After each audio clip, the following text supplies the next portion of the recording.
जिल्हा परिषद अमरावती येथे आज मुख्य कार्यकारी अधिकारी सत्यम गांधी यांच्या अध्यक्षतेखाली शासकीय जमिनीवरील निवासी अतिक्रमे नियमित करण्याबाबत तसेच सांडपाणी व घनकचरा व्यवस्थापन प्रकल्पाच्या प्रगतीचा आढावा घेण्यासाठी 2 स्वतंत्र बैठका आयोजित करण्यात आल्या। डॉक्टर पंजाबराव देशमुख सभागृहात झालेल्या या बैठकीत संबंधित ग्रामपंचायतीचे सरपंच, प्रशासक, विस्तार अधिकारी तसेच विविध विभागाचे अधिकारी उपस्थित होते। पहिल्या बैठकीत दिनांक 25 मार्च 2026 च्या शासन निर्णयानुसार शासकीय जमिनीवरील निवासी अतिक्रमे नियमाकुल करण्याच्या प्रक्रियेचा ग्रामपंचायत निहाय सविस्तर आढावा घेण्यात आला। विशेषतः पात्र घरकुल लाभार्थ्यांचे प्रस्ताव प्रलंबित असलेल्या ग्रामपंचायतीची स्थिती तपासण्यात आली।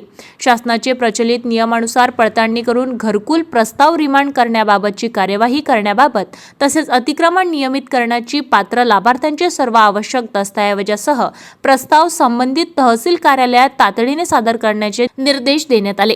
ही संपूर्ण कार्यवाही पुढील 1 आठवड्याच्या आत पूर्ण करण्याचे निर्देश मुख्य कार्यकारी अधिकारी यांनी दिले आहे। यानंतर 5000हून अधिक लोकसंख्या असलेल्या आणि अद्याप सांडपाणी व घनकचरा व्यवस्थापनाची कामे सुरू न झालेल्या जिल्ह्यातील 12 ग्रामपंचायतीच्या सरपंच व ग्रामपंचायत अधिकाऱ्यांची सुनावणी घेण्यात आली।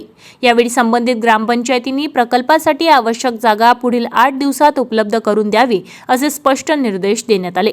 शासनाकडून उपलब्ध झालेला निधी परत जाणार नाही यासाठी सर्व संबंधितांनी दक्षता घ्यावी तसेच स्वच्छता व्यवस्थापनाला सर्वोच्च प्राधान्य देऊन सांडपाणी व घनकचरा व्यवस्थापनाची कामे तातडीने सुरू करून विहित मुदतीत पूर्ण करावीत असे मुख्य कार्यकारी अधिकारी सत्यम गांधी यांनी सांगितले।